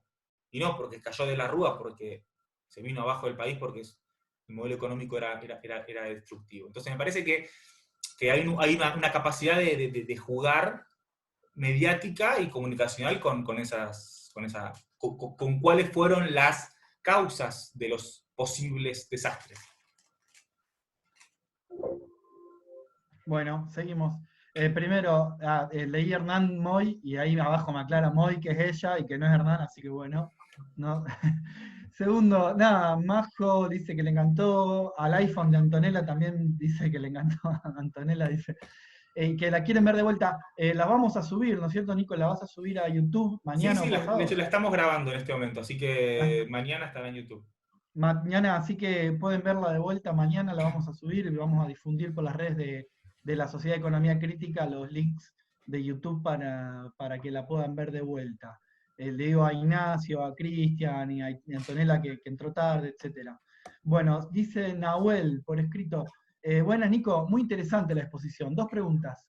Primero, si considerás que la utopía de una sociedad homogénea en los primeros desarrollismos está relacionada al modo de producción homogéneo que tenía el Fordismo. Y si este cambio de paradigma hacia una utopía heterogénea se relaciona con estos nuevos modelos productivos, o sea, el modelo toyotista. Y por otro lado, quería consultarte respecto de la alianza en América Latina de los sectores neoliberales con el liberalismo tradicional y conservadores. Pensaba que quizás esta relación está dada por la especificidad en América Latina del neoliberalismo, de criticar la modalidad de inserción en el mercado mundial y de políticamente vincularse con el sector agroexportador. Bueno, todo eso. Gracias. Sí, la primera, sí, obviamente hay una transformación que es concreta. Yo no sería determinista en ese sentido. O sea, está claro que el Fordismo, en ese sentido, te permite pensar en una utopía. En todo caso, el Fordismo, las condiciones materiales en el Fordismo hacen que una utopía homogénea sea menos lejana. En ese sentido, me parece que está claro que esa transformación existe y que obviamente la utopía heterogénea, en todo caso la utopía heterogénea del neoliberalismo se ancla completamente en el posfordismo o en las lógicas de producción heterogéneas que permiten hacer discriminación productiva y en lugar de venderle a todo el mundo, venderle muchas veces a los mismos. No sé si diría lo mismo para el entonces hay que pensarlo para el periodo del posneoliberalismo. Me parece que es una discusión abierta, digamos. Si este rechazo a pensar la igualdad es un reconocimiento positivo de la heterogeneidad o es una resignación a que hay ciertas cosas que no se van a poder cambiar. Digamos, me parece que están un poco las dos cosas. Después, sobre cuál es el liberalismo tradicional en América Latina, yo no sé bien cuánto fue quedando. Digamos. En todo caso, hay tradiciones liberales, hasta arriesgaría un poco en esto, el que creo que el que mejor lo ha hecho creo que es Germán Pérez, que es de la Universidad de Mar del Plata y de la UBA, que ha planteado la agenda propiamente liberal del kirchnerismo. Que el propio kirchnerismo ha tenido una agenda liberal en términos de entender derechos civiles bajo la forma del liberalismo clásico. Uno podría decir, el liberalismo clásico o el liberalismo filosófico en términos de los derechos está en gran medida presente en lo que hoy sería parte de la izquierda, en el sentido de pensar, en el sentido de pensar de poner el eje principalmente en el respeto de los derechos civiles amenazados por distintas formas de privilegios políticos. No encuentro mucho discurso del liberalismo tradicional. En todo caso, uno podría, lo entiendo medio perdido ese liberalismo tradicional, en todo caso uno podría pensar que en muchos casos termina siendo corrido de la escena por el neoliberalismo. En el desarrollismo particularmente, los liberales tradicionales se adaptaban al propio desarrollismo. El discurso, por ejemplo, de las propias, uno puede decir, el discurso de las propias centrales empresarias, el discurso de la sociedad rural durante la década del 60 es un discurso muy tibio en relación a lo que va a ser el furibundo discurso en los años 70, 80, 90. Entonces, eso va cambiando un poco también y me parece que es difícil entender cuál sería hoy el discurso liberal tradicional. No sé, está en todo caso bastante en retirada. Bueno, seguimos. Les recuerdo, hay muchas preguntas, así que muy bien, mucha participación. Les recuerdo que pueden también intervenir oralmente ahora cuando terminemos de leer, digo, por prioridad vamos a darle a los que están escribiendo, pero después pueden habilitar los micrófonos y las cámaras, el que quiera preguntar o la que quiera preguntar de manera oral puede hacerlo. Bueno, Astrid, muy buena presentación. Leandro, Arruzi también, saludos de Mar del Plata. Emi dice, bueno, muy bueno el artículo sobre terraplanismo económico, lo leí en su momento. Con respecto a lo último que dijiste sobre los personajes como Milei y Spert, ¿no es problemático que no se puedan construir personajes con capacidades televisivas y que puedan dar la pelea para instalar desde la economía ideas desarrollistas, inclusivas o democráticas en el sentido común? En la TV parecería que los economistas que son presentados como expertos son todos liberales. Sí, a ver, hay otras cosas. No creo que son todos liberales, o sea, me parece que hay economistas muy buenos y formados en la tele que no son, y en la radio ni hablar, pero en la tele que no son neoliberales. Pero me parece que independientemente de eso, que sería en todo caso una discusión más comunicacional, ¿no? De los propios dueños de los canales, sobre quién es el que tiene la palabra. Yo pienso que con gente como Milei no se puede hablar, porque no es posible tener una discusión teórica, una discusión crítica, una discusión fundamentada, básicamente porque no podés, es lo mismo que discutir con una persona que piensa que en lo que está haciendo es una cruzada moral. Digamos, con un fanático no se puede discutir en general. Digamos, yo no voy a ponerme a... sería como discutir sobre la existencia de Dios con un referente del Opus Dei. O sea, no se puede.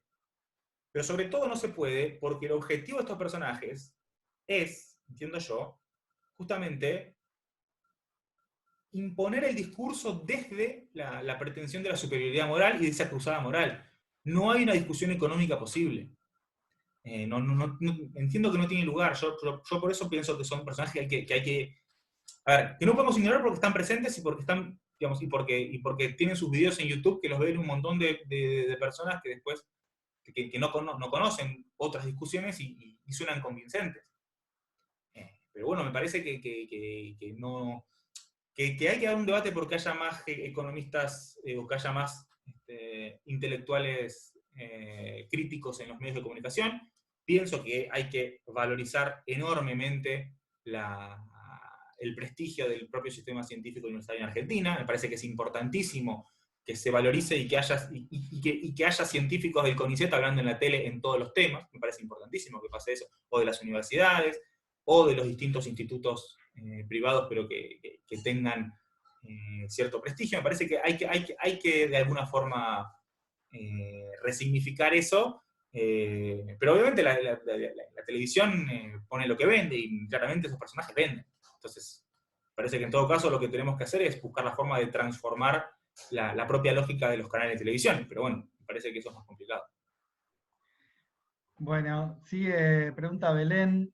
Hola, Nico. ¿Puedo intervenir un cachito antes sobre el tema? José, dale. Para no cambiar después. Justo quería consultar algo sobre el tema de Milei. Te pido, José, que subas un poco el micro, que lo tengo re bajito. Se escucha muy bajo, José. Bueno, esperen que saco la cámara y hablo más. Se escucha re mal porque anda mal la compu. Ahí se escucha mejor, ¿no? Me estoy acercando mucho a la cámara porque me acerco a la compu porque está medio bajito, pero dale, te voy a tratar de entender. No, yo ahí no sé si coincido tanto, o bueno, por un lado entiendo con esta idea, te entiendo en esta idea de discutir contra un fanático, que es un poco difícil, pero de hecho te iba a felicitar o me parecía muy bueno el tema de incorporar a estos nuevos personajes en tu crítica o en tu análisis sobre el neoliberalismo. Y en particular me pasó que yo los ninguneaba, digamos, y decía, estos son, no sé, sobre todo sobre Milei, es un loquito que encima va con todo un personaje a la tele, con el pelo así todo despeinado, a llamar la atención. Y en realidad tuve como 2 cachetazos de realidad sobre lo que en verdad influyen en la gente. Y me pasó en una clase de introducción a la economía, cuando un pibe me pregunta en una de las primeras clases, que como, tipo, ¿quién era Keynes? Una cosa así. Y bueno, traté de explicarle así en un ratito sobre el tema. Y le digo, ¿y dónde sacaste eso? Porque me tiró una frase muy armada sobre que estaba mal algo de Keynes. Y me dice, en el libro de Milei, un pibe que estaba empezando a estudiar economía y estaba en primer año, las primeras ideas que tenía sobre economía, y ya había leído un libro de Milei. Con lo cual yo no solo, esto fue hace creo que 2 años, no le estaba dando mucha bola a ese tipo de personajes, y menos sabía que tenían un libro. Pero bueno, ya ahí como que dije, apa, acá hay algo. Y después me pasó el año pasado en un pueblo de acá cerca de Tandil, que se llama Barker. El año pasado fue bastante conocido por el tema de la lucha de los obreros de Loma Negra. Y bueno, veo unos folletos que había de un grupo de estudiantes secundarios que estaban armando el centro de estudiantes. Y cuando veo decían liberal libertario. Bueno, me pongo a leerlo, y bueno, eran unas ideas muy del estilo Milei, ¿no? Y yo por un lado decía, bueno, por lo menos están juntando, están armando un centro de estudiantes, qué sé yo. Lo grave, o lo que más me sorprendió, fue que en las elecciones son chicos que le hicieron la campaña a Spert. Entonces, a ver, yo ahí como que dije, bueno, quizás, no sé si hay que dejarlos tan de lado, me parece que hay que dar un poco el debate, y no sé si mano a mano, pero sí disputarles todo el tiempo este tipo de ideas que lamentablemente tienen llegada. Era un comentario, más que nada. Sí, sí. A ver, diría lo siguiente. Esas ideas hay que discutirlas, ¿no? Y con esas ideas hay que discutir, y en todo caso es una responsabilidad nuestra saber que tenemos que cambiar la forma de dar nuestro debate, porque lo que nosotros antes hacíamos era intentar desnudar la existencia de teorías particulares de que se escondían detrás de una pretensión de neutralidad valorativa de la teoría, digamos, que es lo que, así nos formamos nosotros, digamos, en intentar mostrar que cuando nos dicen la economía es oferta y demanda, detrás de eso hay una teoría que es una teoría particular y que no es algo natural y dado, ¿sí? Esta idea de romper con los paradigmas que no se presentan como tales, eso es un cambio rotundo, porque ahora sí hay que discutir con gente que plantea la existencia de distintas escuelas. En eso hasta podría ser una ventaja. Gente que reconoce la pluralidad. Es más fácil discutir con eso que con gente que piensa que la ley de Say tiene la misma vigencia que la ley de gravedad. Ahora, me parece que es un desafío nuestro muy, muy complicado. ¿Cómo hacer para discutir esta gente? Es algo que no estamos, por lo menos los que nos formamos en la economía crítica desde hace mucho tiempo, no estamos preparados para eso. Y es difícil. Y tenemos que aprender a hacerlo. Sobre todo los que estamos quizás un poco más alejados de las aulas, digamos, y que ya no... O como en mi caso, mientras estaba en Argentina daba clase en la Universidad de Moreno, que por suerte eso no estaba pasando, pero que entiendo que en otras universidades pasa. Entonces, bueno, me parece que es un desafío para nosotros y que hay que tomarlo, digamos. ¿Cómo hacer para discutir con esta gente? Porque está claro que existen y están creciendo y tienen capacidad de discusión que es algo nuevo. Bueno, ¿seguimos? Dale. José, sí. Bueno, nada, Belén pregunta, Nicolás, gracias por la presentación. Quisiera saber qué piensa del socialismo del siglo XXI como modelo económico, en sus diversas expresiones en Venezuela, Argentina o Ecuador. En Argentina, no sé, digamos, porque no... A ver, no soy especialista en el tema, entiendo que es muy difícil, así como yo intenté mostrar en la charla, no podemos entender los modelos teóricos sin los contextos particulares. La realidad económica estructural de Venezuela es muy diferente a la Argentina, y es muy difícil comparar una cosa con la otra. El caso venezolano no podemos partir, ninguna explicación sobre la situación venezolana puede evitar partir del hecho de que Venezuela es un país que importa el 80% de los alimentos que consume. Básicamente es un país donde la dependencia externa es alimenticia, y en ese sentido que la construcción de un esquema en el cual se repiense la producción y distribución de alimentos es algo bastante más pesado que los podemos imaginar en Argentina, que en todo caso tiene otro problema, que es que produce muchos alimentos, aunque la gente tiene hambre aunque produzca muchos alimentos. Me parece que es un punto central, por eso no se puede comparar una cosa con la otra. Si bien de vuelta no soy experto en Venezuela, no soy experto en Ecuador, en Argentina nunca hubo socialismo del siglo XXI, digamos, el proyecto del kirchnerismo es bastante menos, tiene pretensiones bastante menos transformadoras que las que tuvo el chavismo. Pero en todo caso diría que el socialismo del siglo XXI es un mote, es un término, es la búsqueda de legitimar un proyecto que se plantea alternativo. Y que en todo caso lo que hace es plantearse más alternativo que otras cosas. Pero digamos, el modelo venezolano tampoco se parece en absoluto a los modelos soviéticos. Digamos. Me parece que sobre eso tienen que opinar los que son expertos en esos esquemas. Yo lo único que puedo decir es que si bien los procesos transformadores pertenecen a cierta ola y comparten en muchas cosas las críticas al neoliberalismo, en las fundamentaciones concretas políticas son esquemas bastante diferentes. No podemos comparar mucho el kirchnerismo con el chavismo porque las bases políticas son totalmente distintas. Nicolás, hay varias preguntas parecidas, te las voy a leer. Dale. Hay una de Ignacio Drubich, dice: buenas tardes a todos, excelente la charla. Una pregunta: ¿crees que la crisis económica producto de la pandemia mundial puede afectar a nivel estructural y sistémico las bases materiales, culturales y políticas del capitalismo moderno? Después pregunta parecido, por ahí hay María Freita, mi pregunta es casi como la de Ignacio: ¿cree que después de esta pandemia y todos los paquetes de ayuda estatal, el discurso neoliberal cambiará y comenzará a reconsiderar la cuestión de reclamar el Estado mínimo? También pregunta parecido, Majo: ¿considerás que la situación actual de pandemia mundial pone de nuevo en discusión la necesidad de intervención activa del Estado o de una posible necesidad de estatización de la economía argentina? Digo, por la necesidad de garantizar los servicios básicos para todos: alimento, educación, salud, servicios públicos. O sea, son tres, tan relacionadas, no son exactamente iguales las tres preguntas, pero te las leí las tres porque hablaban sobre eso. Muy buen programa.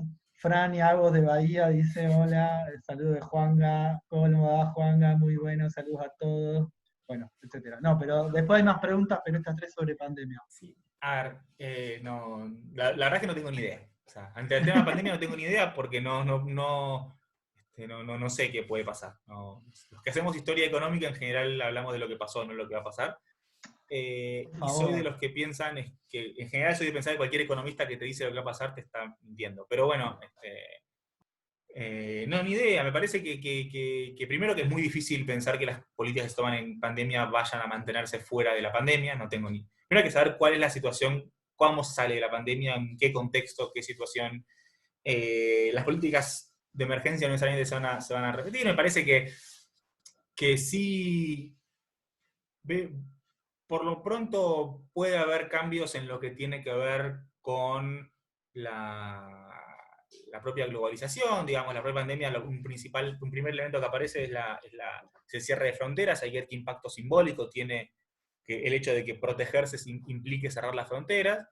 Pero más allá de eso, la verdad es que no puedo decir nada porque no tengo... creo que nadie sabe qué es lo que va a pasar. En todo caso, sí me parece que está quedando uno podría decir, está quedando un poco más claro que el Estado es necesario, está quedando un poco más claro que el extremo de la destrucción del Estado no lo puede sostener nadie, pero también está quedando claro también está quedando claro que los Estados nacionales tienen fuertes limitaciones y sobre todo para coordinar. Yo estoy en Alemania. Una de las cosas que dice todo el mundo y que es concreta es la nula coordinación a nivel de Unión Europea que tenía esta política. Nula. Entonces, bueno, eso es la condición. ¿Para qué tenés una Unión Europea si cuando tenés una crisis en serio, cada país hace la suya y se llena, digamos, y no se coordina ni siquiera un paquete fiscal, un paquete de ayudas que permita, por ejemplo, sostener económicamente los planes de ayuda para los países más pobres de la Unión Europea? O sea, eso no aparece en ninguna parte, me parece que es parte de la discusión posible. Pero bueno, no puedo decir más. Hay varias más. Pregunta, pará, me perdí porque estaba leyendo otro. Moy, dice Moy Hernán, pero entiendo que es Moy porque antes lo aclaró. Pregunta sobre la agenda neoliberal. ¿Cómo se presenta en los países desarrollados actualmente? ¿Es similar a los países emergentes? Depende de qué país. Se diría que depende mucho en qué país. Lo que está pasando mucho ahora en los países desarrollados es que hay una tensión fuerte entre... Ahora es Hernán ahora, Hernán. perdón. Creo que hay una tensión fuerte entre los neoliberales, entre un neoliberalismo más exacerbado que tiene un discurso moralista y un neoliberalismo que tiene un discurso más eficientista y más institucionalista. Me parece que en Europa sobre todo queda muy clara, por eso en Europa, por ejemplo, hay un concepto muy negativo del concepto de populismo. En general, en el mundo vamos a hablar más del populismo, esta idea de los populistas contra los institucionalistas. Como que tenemos, por un lado, la extrema derecha, ni siquiera la extrema derecha, tenemos los discursos que intentan apelar a las emociones con los discursos que intentan apelar a la razonabilidad. ¿Sí? La derecha normal sería, digamos, Macron, Merkel, incluso la estructura del Partido Demócrata en Estados Unidos, sacando a Sanders, vendrían a ser esquemas de ese neoliberalismo más tradicional, que tiene una perspectiva institucional, que entiende que la solución política es por las instituciones. Mientras que tenemos este otro neoliberalismo más populista, dirían los europeos, a mí el término no me gusta, que apela más a lo emocional y que por eso es mucho más caro a alimentarse de los discursos de odio. En Alemania, por suerte, ese discurso está bastante limitado. Por la propia historia alemana, los partidos de ultraderecha en Alemania crecen, pero crecen más lento que en otros países. Pero está claro que en gran parte del mundo desarrollado la discusión fuerte, lamentablemente para la izquierda, la discusión fuerte es entre la derecha y la ultraderecha. El gato que se me mete. Perdón, sigo. Lucía pregunta, bueno, Lucía Castellano, buenas tardes, excelente presentación. Querría preguntar qué te parece respecto a cómo ves la situación geopolítica actual de América del Sur y Latinoamérica en general a nivel humanitario, y si la utopía llevada a proyectos de integración regional, o sea, UNASUR, tendría un rol de importancia. Muchas gracias. La verdad es que no sé nada de geopolítica, estuvimos hablando, no, en serio, digamos, no tengo mucha idea, estuvimos hace rato charlando la posibilidad de armar alguna taller de geopolítica acá para la escuela virtual, así que ahí tenemos varias personas que saben muchísimo en la sociedad de economía crítica, que pueden decirlo mucho más que yo. La verdad es que lamento, pero no. También Hernán decía, al respecto, también Hernán decía, me sumo a preguntas sobre integración latinoamericana y socialismo siglo XXI. ¿Podemos pensarnos aún como bloque económico? Bueno, no sé si la misma respuesta. Nico, soy fan tuyo, dice Gustavo García Zanotti. Cuando sea grande quiero ser como vos. Ya es grande, Gustavo. Bueno, Andrés, José habla de mi biblioteca, no sé por qué. Saludos, José. Después Andrés dice, el tema central es analizar quiénes están siendo Andrés Musacchio dice, el tema central es analizar quiénes están siendo los ganadores en la esfera productiva y de la circulación en la pandemia. Allí tenés la pista de lo que puede venir. Puede ser. De hecho, una de las personas que sabe bastante de temas de integración es Andrés Musacchio, así que lo invitamos a que exponga desde otra parte de Alemania, que está él, lo invitamos a que cuando quiera, ya sea acá o armando un taller propio, exponga y desarrolle su punto de vista, que sabe mucho más que yo del tema. José vuelve a decir un excelente meme en estos días. Habla de un meme que dice, yo creía que el miedo a la muerte convertía a ateos en religiosos y lo que en realidad hace es convertir neoliberales en keynesianos. Astrid, el último comentario por ahora. En relación a lo último que dijiste sobre la incapacidad de los propios estados de hacer frente a lo que sucede ahora con la pandemia, ¿crees que eso puede provocar un impulso en la discusión sobre la integración? No sé. De vuelta, no sé. En Alemania hay críticas a eso. En Europa en general hay críticas a que la Unión Europea está caída como actor, pero no. ¿Cuáles pueden ser las consecuencias? No sé. Digo, Alemania se está salvando sola, está haciendo el paquete de gasto más grande de su historia y no hay es el motor de la Unión Europea, y no hay ningún tipo de política común. No tengo ni idea cuál va a ser el impacto después, y honestamente tampoco conozco cuáles son las discusiones al respecto en otros países, que por ahí los países que están reclamándole más a la Unión Europea diciendo, che, no sé en España cómo se está discutiendo la cuestión de la posible ayuda de la Unión Europea en países que están incluso más afectados por la pandemia. Pero no. En América Latina pasa que, digo, si estamos en Argentina, la verdad es que uno podría pensar que, pensando en el gobierno argentino, lo mejor es no tener ningún tipo de integración posible, digamos, porque no hay ni siquiera posibilidad de discusión con la mayoría de los vecinos. Entonces, me parece que es más complicado el escenario en ese sentido. Bueno, no hay más comentarios por ahora. ¿Alguien quiere intervenir directamente con el micrófono? ¿Quiere hablar? Está abierto el micrófono, si alguien quiere hacer un comentario. Yo les recuerdo que este es el ciclo de la Escuela Virtual de Economía Crítica, y que vamos a seguir la semana que viene. Ya mañana no, el lunes vamos a seguir a las 7 de la tarde. Y que copié un formulario, lo vuelvo a poner ahí, por si quieren un certificado. Nicolás, ¿algo más? No sé si alguien más quiere comentar, está abierto el micrófono. Mientras la gente va pensando, quizás la escuela virtual tiene varias actividades en agenda. Entre el domingo y lunes sacaremos a la agenda de la semana, pero bueno, Moy y Hernán van a coordinar el próximo jueves un taller sobre economías alternativas, así que están todo el mundo invitado a participar. La semana que viene la otra semana tenemos un taller sobre la economía política en Argentina a cargo de Mariano Arana. El martes que viene tenemos la escuela virtual auspicia una actividad que está fuera de este canal, que va a ser una entrevista, que va a dar Martín Calos, que estuvo dando un taller la semana pasada, vinculada un poco con las conclusiones que surgieron de la charla que dio con nosotros, así que ahí ve que el chat está poniendo más gente, así que... Sí, sí, son comentarios. Bueno, Facu Piovano manda saludos. ¿Qué hace Facu tanto tiempo? Juan Martín Yani nos recuerda que este año van a ser las jornadas de economía crítica el 11 y 12 de septiembre en Mar del Plata. Si todo sale bien, si podemos hacerlas, seguramente, esperemos que para septiembre podamos hacer las jornadas en Mar del Plata este año, las jornadas de economía crítica. No sé, Nicolás, ¿algo más? Si no, ya cerramos acá, me parece. ¿O alguien más que quiera comentar? Es ahora, por favor. Hernán vuelve a ampliar su pregunta. Me quedó en el aire lo de las propuestas anarco y enojadas sobre el trabajo. ¿Qué sería? Hola, ¿se escucha? Sí. Sí, habla. Hola. Sí, quería ampliar mi pregunta acerca de lo que te decía, comparando con las agendas neoliberales en Europa o en los países desarrollados, en el mismo Estados Unidos, porque siempre hay cerca de la discusión, digamos, con quienes insisten en defender las propuestas más neoliberales, como que se aplican en otros países, funcionan, como en los países desarrollados funcionan y consideran mejor incluso distribución y demás. Y yo siempre tengo la duda si es así, si es que existe, o la agenda es la misma, o la agenda es más proteccionista, la propuesta.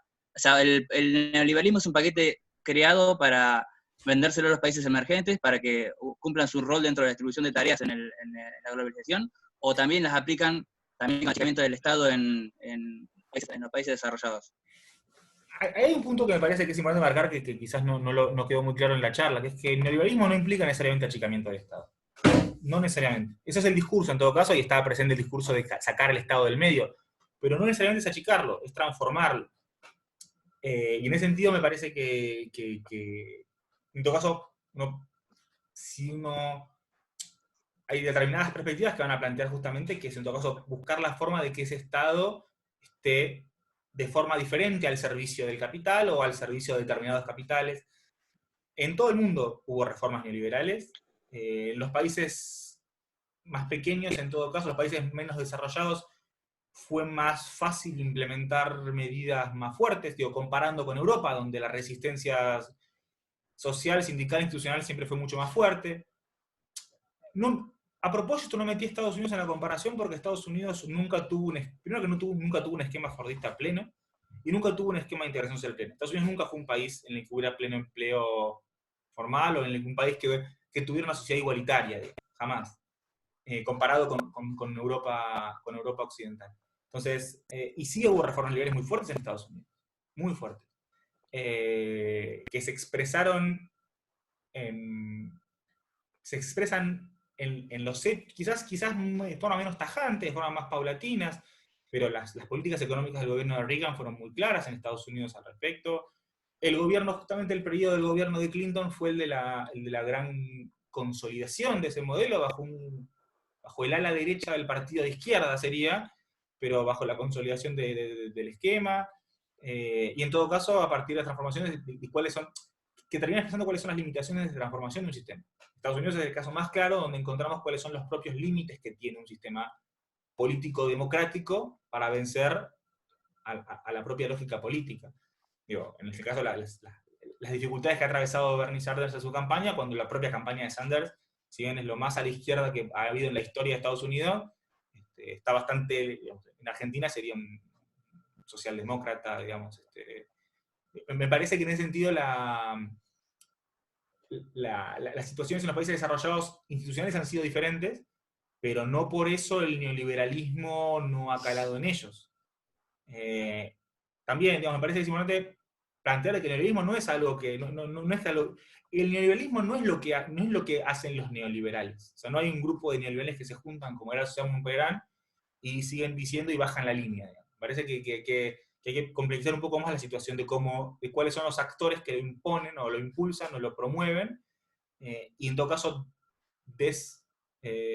dessujetar al propio neoliberalismo como concepto de los propios neoliberales. El neoliberalismo no es lo que hacen los neoliberales, el neoliberalismo es una forma que toma relaciones de poder con estrategias y agendas, que hay instituciones que las van a defender, hay instituciones que las van a levantar, hay instituciones que las van a promover, pero no necesariamente ponerle nombre y apellido, porque me parece que con eso lo que hacemos es reducir la lucha a una lucha contra esas personas o contra esas corporaciones, y no pensarlo en términos más estructurales. Nico, bueno, último comentario de Leandro Bona, y me parece que vamos cerrando ya también por una cuestión de tiempos. No sé. Dice Lea, pregunta, muy buena Nico, un comentario sobre el neoliberalismo y China. Si los chinos abren nuevas perspectivas post-neoliberales, o sea, si China es neoliberal y promueve un sistema de acumulación neoliberal, sería la pregunta. De vuelta, no solo de China no sé, sino que en la Sociedad de Economía Crítica tenemos bastantes compas que saben mucho de China y están estudiando mucho a China. Yo lo único que puedo decir de China es que no podemos comparar la historia o lo que está haciendo China con lo que se hace en Occidente, porque la historia es diferente, porque los conflictos son diferentes, porque la economía de China, por lo menos desde la revolución hasta acá, desde la revolución comunista hasta acá, nunca dejó de estar controlada completamente por el Estado. Y que en todo caso, en China en todo caso lo que habría es una forma de acumulación neoliberal dirigida por el Estado, que nunca dejó de estarlo, digamos. Uno puede plantear rápidamente, crece fuertemente la desigualdad en China, muchísimo está creciendo la desigualdad en China, y en todo caso uno podría pensar de alguna forma en qué sentido eso incorpora o no incorpora discursos neoliberales. La verdad es que no lo sé. Sería súper interesante ver cuáles son los programas de formación de economía de las universidades chinas.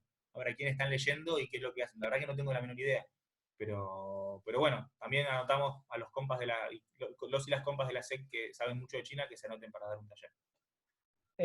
Pregunta, bueno, antes había saludos desde Montevideo, de Lorenzo, y ahora Emanuel desde Neuquén pregunta, teniendo en cuenta que el discurso neoliberal en nuestro país apunta contra los límites de la industria, déficit y restricción externa, y sugiere adaptarse a nuestras ventajas comparativas, ¿qué posturas existen frente a esto desde la visión de economía crítica? Bueno, es interesante. En principio, es cierto que el discurso neoliberal históricamente, de hecho, cuando empieza el discurso neoliberal en los 70, empieza planteando que el gran problema es haber pretendido desarrollar un sector que en Argentina no puede hacerlo, o que en todo caso que la industria tuvo que ser necesariamente subsidiada y protegida para poder funcionar. Y obviamente el ninguneo a la restricción externa está vinculado con sus perspectivas teóricas, según las cuales la restricción externa en principio no existe, básicamente porque, básicamente porque cualquier problema de balance de pagos se resuelve liberando el mercado de cambios. Digamos, y se resuelve, digamos, que si una industria, la recesión externa, la recesión externa no es un problema puramente externo, es entender que determinados modelos internos solo son compatibles con determinada cuenta comercial y que esa cuenta comercial, y que a veces hay una incompatibilidad entre una cosa y la otra.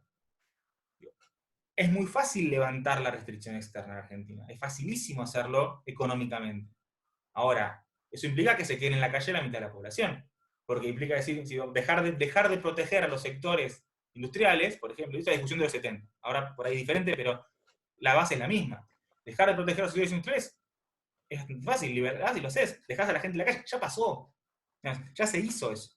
Entonces, y en todo caso, el problema que creo que el planteo de la restricción externa que plantean es en la medida en que tengas un mercado de capitales liberado, vos atraes capitales y vos sos un país serio, atraes inversiones y sos, si sos respetable en el mundo, atraes inversiones generan trabajo, etc. Esa dinámica en la cual la apertura misma te genera el ingreso, entonces no tenés un conflicto. Pero para entender que no tenés un conflicto, lo que estás entendiendo es que levantar las protecciones o eliminar esas condiciones implique, de alguna forma, cuál va a ser el impacto a tener sobre el sector interno. Si suponés que el libre comercio te genera beneficios internos, no tenés restricción externa. No existe restricción externa si vos pensás que el libre comercio es bueno. Ahora, si entendés que hay sectores que requieren protección, básicamente porque entendés que el país librado al libre comercio no va a tener los resultados positivos que los agoreros de libre comercio plantean, básicamente, en el caso como argentino, entender que un país que Argentina, librada sus ventajas comparativas y principalmente a la exportación agropecuaria, es un país que va a tener 3/4 de la población sin trabajo. En ese sentido, o en todo caso, pensar que la industria va a convertirse en competitiva, porque nuestro problema es que los salarios son altos, entonces va a convertirse en competitiva a partir de una baja de los salarios, que es un poco a donde apuntan los modelos más neoclásicos de comercio internacional. Bueno, está bien, estás diciendo que lo que hay que hacer es bajar los salarios. Y en un contexto en el que los salarios argentinos incluso son bajos, decir bajar los salarios tiene problemas hasta para la propia sostenibilidad política de los modelos. Entonces, me parece que tenemos que tener en cuenta eso, digamos, que cuando decimos restricción externa no es simplemente falta de dólares, hay una incongruencia o existe la necesidad de intervenir y de regular la cuenta de dólares para que el modelo interno que queremos desarrollar no se encuentre con esa restricción. Porque la restricción externa no tienen todos los modelos económicos. Hay modelos económicos que tienen, otros que no. El tema es cuál es el modelo económico que tendríamos si no le diéramos bola a eso.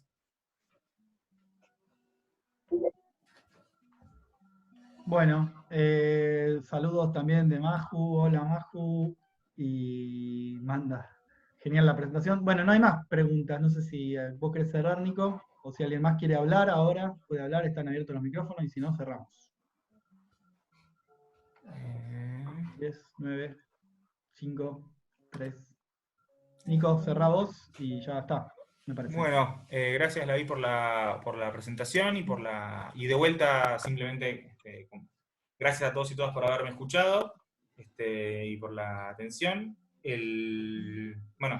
Estaremos convocando y planteando cuáles son las nuevas actividades y nuevas charlas de la escuela virtual y como decía David antes, convocar también a que si el coronavirus en algún momento termina, en septiembre estaremos realizando las jornadas de economía crítica en la Universidad Nacional de Mar del Plata y invitar también a participar.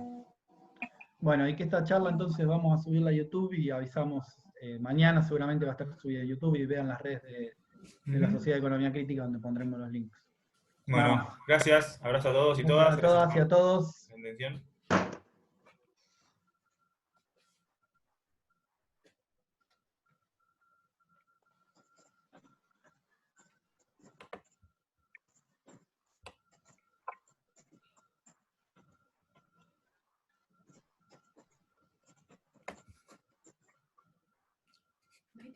Escribiremos.